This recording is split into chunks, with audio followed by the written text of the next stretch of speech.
Hello everyone. तो आज की क्लास में हम लोग एक नया चैप्टर शुरू करने वाले हैं जिसका नाम है cell division and cell cycle. बहुत ही इंपॉर्टेंट चैप्टर है। अगर हम बात करें 10th आईसीएससी और अगर हम बात करें 11th सीबीएसई तो दोनों में ये चैप्टर दे रखा है हमें और इससे बहुत सारे क्वेश्चंस पूछे जाते हैं नीट में भी और एग्जाम्स पॉइंट ऑफ व्यू से भी। ठीक है, तो चलिए स्टार्ट करते हैं हम सेल डिवीजन और सेल साइकिल के बारे में। तो सबसे पहले हम क्लियर कर लें सेल डिवीजन क्या होता है। तो बेसिकली सेल डिवीजन का मतलब होता है कि जब एक सेल अपने आप से डिवाइड होके अपना नंबर इंक्रीज करता है। ठीक है, जब एक सेल अपने आप से डिवाइड होकर अपना नंबर इंक्रीज करता है और कॉन्टिन्यूसली इंक्रीज करता रहता है तो इसको हम क्या बोलते हैं, सेल डिवीजन। जिसमें हम क्या देखते हैं कि सेल का नंबर बढ़ता ही चला जा रहा है। सेल का नंबर क्या होता चला जा रहा है, बढ़ता चला जा रहा है। एक डायग्राम की मदद से भी हम इसको देखेंगे।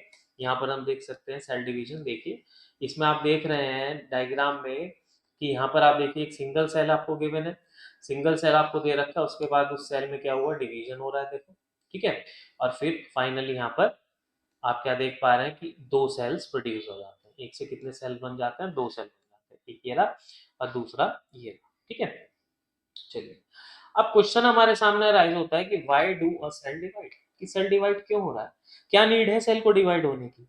तो सेल को डिवाइड होने की बहुत सारी नीड होती है, जिसमें सबसे पहले अगर हम बात करें for growth of the body. ठीक है, ग्रोथ ऑफ द बॉडी यानी कि बॉडी की ग्रोथ के लिए सेल का डिवीजन हो रहा है। दूसरा मेन डिवीजन होता है इसका रिप्लेसमेंट। ठीक है, यानी कि आपका कोई वॉर्न आउट पुराना सेल है, ठीक है, उसको रिप्लेस कर रहा है। या फिर आप कह सकते हैं ग्रोथ हो गया, बॉडी की रिप्लेसमेंट हो गई, आपकी बॉडी में ये रिप्रोडक्शन में हेल्प कर रहा है, सेल डिवीजन। ठीक है, उसके बाद रिपेयर में मदद कर रहा है। आपकी बॉडी में कोई डैमेज हो जाता है, उसमें सेल डिवाइड होके अपना नंबर बढ़ा के वहां पर रिपेयर करता है। ठीक है, तो ये बेसिक सी बातें हैं जिसमें आप कह सकते हैं कि हाँ, सेल का डिवीजन बॉडी के लिए जरूरी है और जिसमें सबसे इंपॉर्टेंट है ग्रोथ ऑफ द बॉडी। ठीक है, तो आज हम लोग पढ़ने वाले हैं कि सेल डिवीजन कैसे सिक्वेंशियल मैनर में होता है। कैसे होता है, सिक्वेंशियल मैनर में होता है। ठीक है, कैसे मैनर में होता है, सिक्वेंशियल। और सिक्वेंशियल का मतलब है कि एक सीरीज ऑफ इवेंट्स हो रहा है यहाँ पर। ठीक है, सीरीज ऑफ इवेंट्स हो रहा है और उन सीरीज ऑफ इवेंट्स को मिलाकर हम क्या बोल देते हैं, सेल साइकिल। क्या बोल देते हैं, सेल साइकिल। यानी कि कोई चीज यहां से स्टार्ट होकर फिर कुछ स्टेप्स को फॉलो कर कर वापस यहीं आ जाती है, तो इस टाइप के साइक्लिकल प्रोसेस को हम क्या बोल देते हैं, सेल साइकिल। कि इसमें सेल डिवाइड हुआ और वापस से नया सेल का प्रोडक्शन हो गया, तो इसलिए हमने इसको क्या बोल दिया, सेल साइकिल बोल दिया। ठीक है, इसको हमने क्या बोल दिया, सेल साइकिल बोल दिया। चलिए अब अगर हम बात करें सेल साइकिल की तो हमने इसको दो मेजर फेजेस में डिवाइड किया। ठीक है, पहला फेज होता है हमारा इंटरफेज। ठीक है, पहला फेज कौन सा है, इंटरफेज। और दूसरा फेज होता है हमारा एम फेज। ठीक है, दूसरा फेज क्या है हमारा, एम फेज, या फिर हम इसको बोल सकते हैं माइटोटिक फेज। क्या बोल सकते हैं, माइटोटिक फेज। ठीक है, चलिए अब अगर हम बात करें इंटरफेस की, आज की वीडियो में हम लोग सिर्फ इसको एक तरीके से इंट्रो दे रहे हैं और हम थोड़ा सा डिटेलिंग जानेंगे। तो interface is further divided into three phases. Interface को फिर से हमने तीन फेज में डिवाइड किया। सबसे पहला फेज आता है हमारा जीवन फेज। ठीक है, सबसे पहला फेज कौन सा आता है, जीवन फेज, जिसको हम गैप फर्स्ट फेज भी बोलते हैं, जी स्टैंड्स फॉर गैप। दूसरा आता है हमारा एस फेज, जिसमें हमारा एस स्टैंड करता है किसके लिए, सिंथेसिस के लिए। और तीसरा आता है हमारा G2 फेज। ठीक है, यानी कि गैप टू फेज। अब कहानी ऐसी है कि जब सेल डिवाइड होना शुरू हो रहा है तो वो अपना सेल साइकिल यहां से शुरू कर रहा है, इसको फॉलो करता है एस फेज, इसको फॉलो करता है G2 फेज, और फाइनली ये एंटर हो जाता है आपका एम फेज में, यानी कि माइटोटिक फेज। ठीक है, इसमें एंटर हो जाता है सेल, माइटोटिक फेज में एंटर हो जाता है। चलिए, तो ये हो गया हमारा एक तरीके से ओवरव्यू। अब हम पढ़ने वाले हैं आज की वीडियो में कि इंटरफेस क्या है और हमने क्या क्या उसको क्यों नाम दिया। ठीक है, चलिए तो किसी भी सेल के डिवीजन का 95% जो लिया जाता है वो किसके द्वारा लिया जा रहा है, इंटरफेस के द्वारा लिया जा रहा है। यानी कि अगर एक ह्यूमन बॉडी का सेल 24 घंटे ले रहा है डिवाइड होने के लिए, जो हमारा नॉर्मल ह्यूमन बॉडी सेल होता है वो कितना टाइम लेता है डिवीजन के लिए, 24 आवर, तो उसमें से 23 आवर समर्पित होते हैं आपके किसके लिए, इंटरफेस के लिए, जो लगभग 95% या 90 से 95% का पीरियड है, वो आप बोल सकते हैं कि वो कौन किसके लिए चला जाता है, इंटरफेस के लिए चला जाता है। और बाकी जो एक आर बच रहा है, ठीक है, बाकी जो एक आर बच रहा है उसमें कौन सा फेज अगर हो रहा है आपका, एम फेज, यानी कि माइटोटिक फेज। और माइटोटिक फेज वो फेज है सिर्फ जिसमें क्या हो रहा है, चीजों का डिवीजन हो रहा है, डिवीजन कह सकते हैं आप, डिस्ट्रीब्यूशन हो रहा है, सॉरी, ठीक है, चीजों का क्या हो रहा है, डिस्ट्रीब्यूशन, चीजों का क्या हो रहा है, डिस्ट्रीब्यूशन हो रहा है ना। यानी कि जो इंटरफेस में चीजें डबल हो गई, अब सेल को डिवाइड होना है, मान लीजिए ये सेल है और इसको डिवाइड होके दो सेल बनाने, ठीक है, इसको डिवाइड होके कितने सेल बनाने, दो सेल बनाने, तो इसके अंदर मान लीजिए कोई भी चीज है एक्स वाई जेड, तो इसको इन चीजों को डबल करना पड़ेगा ना, x2 y2 और z2, तभी तो इनको इक्वली डिस्ट्रीब्यूट कर पाएगा एक्स वाई जेड और एक्स वाई जेड, है ना।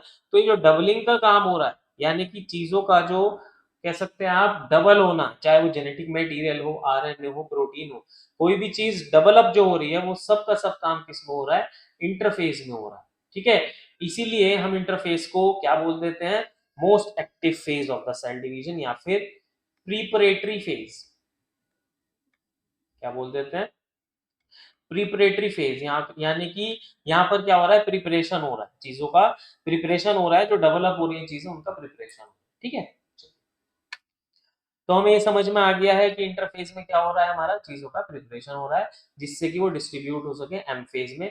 मान लीजिए मैं कहता हूँ कि यहाँ पर डीएनए मटेरियल है एक सेल के अंदर, ये मेरा डीएनए मटेरियल है एक सेल में, अब इससे अगर दो सेल बनने हैं तो पहले इस डीएनए मटेरियल को डबल करूंगा ना, तभी तो इसको इक्वली डिस्ट्रीब्यूट कर पाऊंगा जेनेटिक मटेरियल। तो ये जितना भी काम हो रहा है वो सब किसके अंदर हो रहा है, इंटरफेस के अंदर हो रहा है, किसके अंदर हो रहा है, इंटरफेस के अंदर हो रहा है। चलिए अब हम बात करते हैं सीरियस उसमें, क्या कि हम अगर बात कर रहे हैं इंटरफेस की, तो इंटरफेस में सबसे पहला फेज आता है हमारा, that is gap one phase. कौन सा फेज आता है, गैप वन फेज, ठीक है। और गैप वन फेज की अगर हम बात करें तो इसमें क्या हो रहा है कि जो मेन हमारा इवेंट है कि मेटाबॉलिकली तो सेल बहुत ज्यादा एक्टिव रहता है, और इसमें क्या हो रहा है, आरएनए प्लस प्रोटीन्स का सिंथेसिस हो रहा है, ठीक है, क्या हो रहा है, आरएनए प्लस प्रोटीन्स का सिंथेसिस हो रहा है हमारा, अगर हम बात कर रहे हैं गैप वन फेज में, ठीक है। मान लीजिए ये सेल है, तो इस सेल में क्या बिल्डअप होने लगेगा, आरएनए बनने लगेगा और प्रोटीन बनने लगेगा। आरएनए क्यों बनने लगेगा, क्योंकि आगे आरएनए की जरूरत पड़ने वाली है डीएनए रेप्लिकेशन में, और प्रोटीन्स भी हमारी कहां पर जरूरत पड़ेगी, जब हम सेल का प्रोसेस आगे चलाएंगे डिवीजन का, तो वहां पर भी सेल में प्रोटीन्स की जरूरत पड़ेगी, ठीक है। चलिए, तो अब गैप वन फेज हो गया हमारा, प्रिपरेटरी फेज जिसमें आरएनए और प्रोटीन्स का सिंथेसिस हो जाता है, मेन तो यही रहता है इसमें, कुछ एंजाइम्स वगैरह का भी सिंथेसिस हो जाता है, ठीक है, कुछ एंजाइम्स वगैरह का भी सिंथेसिस हो जाता है। चलिए आगे बढ़ते हैं, हमारा नेक्स्ट फेज आता है, दैट इज सिंथेसिस फेज या फिर एस फेज ऑफ इंटरफेज, जिसको हमने क्या नाम दिया है, सिंथेसिस फेज, ठीक है। अब देखो नाम से पता चल रहा है सिंथेसिस, यानी कि किसी चीज का बिल्डअप हो रहा है, कोई चीज बन रही है, तो इसमें जो है हमारा मेन इवेंट होता है, वो मेन इवेंट क्या होता है, डीएनए सिंथेसिस। मैंने बताया कि जब सेल डिवाइड करेगा तो उसको डबल करना है ना सारी चीजें, तो डीएनए क्या है हमारा, जेनेटिक मटेरियल है, तो ये जेनेटिक मटेरियल को भी तो डबल करना पड़ेगा, ठीक है, जेनेटिक मटेरियल को भी डबल करना पड़ेगा। तो डीएनए का सिंथेसिस होता है हमारा किसमें, एस फेज में। तो इसमें क्या हो जाता है, मान लीजिए 2C है हमारा जेनेटिक मटेरियल, तो वो कितना बन जाएगा, 4C बन जाएगा। याद रखिएगा कि क्रोमोसोम का नंबर की बात करें अगर हम, ठीक है, क्रोमोसोम के नंबर की बात करें तो वो सेम रहेगी, क्रोमोसोम की नंबर कैसे रहेगी, सेम रहेगी।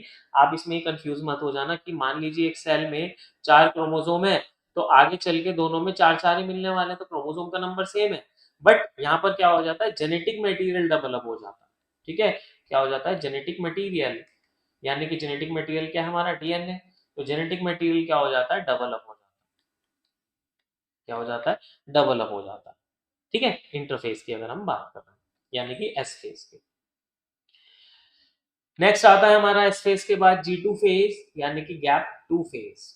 अब गैप 2 फेज में कोई ऐसा खास इवेंट नहीं हो रहा है, बस जो चीजें रह गई थी बनने से, कि कुछ चीजें रह गई हैं बनने से, या फिर हम ये कह सकते हैं it is also known as post synthetic phase. क्या बोल सकते हैं? Post synthetic phase.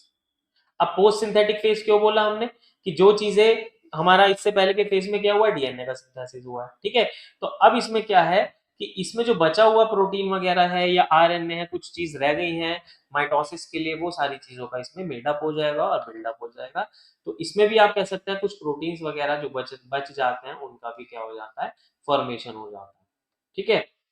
तो अब यहां से कहानी शुरू होती है हमारी कि गैप 2 फेज के बाद सेल कहाँ एंटर करता है हमारा? सेल एंटर करता है एम फेज में यानी कि माइटोटिक फेज में। उससे पहले हम ये जान लेते हैं माइटोटिक फेज में एंटर करने से पहले सेल के बारे में क्या, कि एक और फेज होता है हमारा जिसको हम बोलते हैं जी नॉट फेज। ठीक है, क्या बोल रहे हैं? जी नॉट फेज बोल रहे हैं, या फिर हम इसको बोल दे रहे हैं क्यूसेंट स्टेज। क्या बोल दे रहे हैं? Quotient stage. मान लीजिए किसी सेल को डिवाइड नहीं होना, ठीक है, तो उसने क्या किया, अपने आप को बिल्डअप किया, थोड़ा सा बढ़ा लिया है, अब उसको डिवाइड नहीं होना है आगे, तो वो क्या करेगा, वो इस स्टेज में एंटर कर जाता है जिसको हम क्या बोलते हैं, क्यूसेंट स्टेज बोलते हैं, ठीक है, या फिर जी नॉट फेज भी हम इसको बोल सकते हैं, यानी कि ऐसा फेज जिसमें सेल डिवाइड ना होने की वजह से एंटर हो गया है और अब सेल डिवाइड नहीं करेगा, that is why this phase is known as G naught phase, ठीक है। तो इंटरफेज में तो आज हमारा मेनली यही था इस टॉपिक में। नेक्स्ट वीडियो में हम लोग बात करेंगे माइटोटिक फेज की, बट उससे पहले हम लोग जान लेते हैं थोड़ा सा सेल साइकिल के बारे में यहाँ पर, ठीक है। सेल साइकिल हम समझ लेते हैं और थोड़ा डायग्राम की मदद से सेल साइकिल, ठीक है। चलिए सेल साइकिल देख लेते हैं एक बार। ये दे रखी है हमें सेल साइकिल, ठीक है, ध्यान से देखेंगे।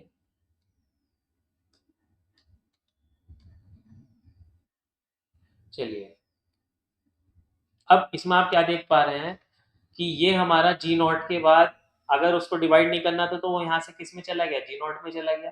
पर ये देखिए आप, ये चल रहा है हमारा जी1 फेज, जी1 फेज के बाद ये चला हमारा एस फेज, एस फेज के बाद ये चला हमारा जी2 फेज, और जी2 के बाद हमारा ये आ गया माइटोसिस, ठीक है। अब माइटोसिस जो होता है हमारा, ठीक है, माइटोसिस हमारा दो पार्ट्स में डिवाइडेड होता है। एक तो होता है कैरियोकाइनेसिस, ठीक है, एक क्या होता है कैरियोकाइनेसिस, और एक होता है साइटोकाइनेसिस। कैरियो में पहले भी बता चुका हूँ वीडियोस में कि कैरियो का मतलब जहां भी कैरी ऑन आ जाए वहां पर मतलब होता है न्यूक्लियस से रिफरेंस। तो कैरियोकाइनेसिस यानी कि जहां पर न्यूक्लियस का डिवीजन हो रहा है, तो karyokinesis is the division of, या फिर आप कह सकते हैं कि यहाँ पर कैरियोकाइनेसिस में क्या हो रहा है, डिस्ट्रीब्यूशन हो रहा है जेनेटिक मटेरियल का। और फिर से चार फेज में डिवाइडेड है हमारा ये, that is prophase, metaphase, anaphase and telophase. ये चार फेज होते हैं हमारे इसके कैरियोकाइनेसिस के, जिसको फॉलो करता है साइटोकाइनेसिस यानी कि डिवीजन ऑफ साइटोप्लाज्म, ठीक है। साइटो क्या है हमारा साइटोकाइनेसिस, डिवीजन ऑफ साइटोप्लाज्म यानी कि साइटोप्लाज्म का डिवीजन, ठीक है। तो आज की वीडियो में इतना ही, हम लोग इंटरफेस के बारे में जान चुके हैं, सेल डिवीजन क्या होता है, सेल साइकिल क्या होता है, ये हमारी चीजें समझ में आ चुकी हैं कि सेल का डिवीजन क्यों हो रहा है, क्यों जरूरत हो रही है सेल के डिवाइड होने की, इंटरफेस क्या है, जी1 एस और जी2 फेज क्या है, और हमारा प्रिपरेटरी फेज क्यों बोल रहे हैं, रेस्टिंग फेज भी बोल देते हैं इसको, वैसे तो ये मोस्ट एक्टिव फेज रहता है बट इसको रेस्टिंग फेज इसलिए बोल देते हैं, interphase is also known as resting phase. तो इसलिए इसको रेस्टिंग फेज क्यों बोल रहे हैं, क्योंकि इसमें जेनेटिक मटेरियल का डिस्ट्रिक्ट वो नहीं, एक तरीके से वो नहीं हो रहा है, जो आप ऑब्जर्व नहीं कर पाएंगे माइक्रोस्कोप में। जब आप इंटरफेस को देखेंगे कि इसके अंदर कुछ हलचल हो रही है तो आप ऑब्जर्व नहीं कर पाएंगे, बट अगर आप एम फेज देखें, माइटोटिक फेज देखें, तो आप उसमें बहुत अच्छे से देख पाएंगे क्रोमोसोम्स का फॉर्मेशन हो रहा है, स्पिंडल फाइबर्स बन रहे हैं, मूव हो रहे हैं इधर से उधर क्रोमोसोम्स, क्रोमेटिड्स टूट रहे हैं, क्रोमेटिन फाइबर से क्रोमोसोम बन रहा है, बहुत सारी चीजें अभी हम नेक्स्ट वीडियो में जानेंगे माइटोसिस के बारे में, ठीक है। तब तक आप इस वीडियो को ज्यादा से ज्यादा देखें, चैनल को लाइक करें, शेयर करें, सब्सक्राइब करें, और साथ ही साथ अपने फ्रेंड्स के साथ भी इसको शेयर करें जो आपकी सिमिलर क्लासेस में पढ़ रहे हैं, ठीक है। Thank you for watching.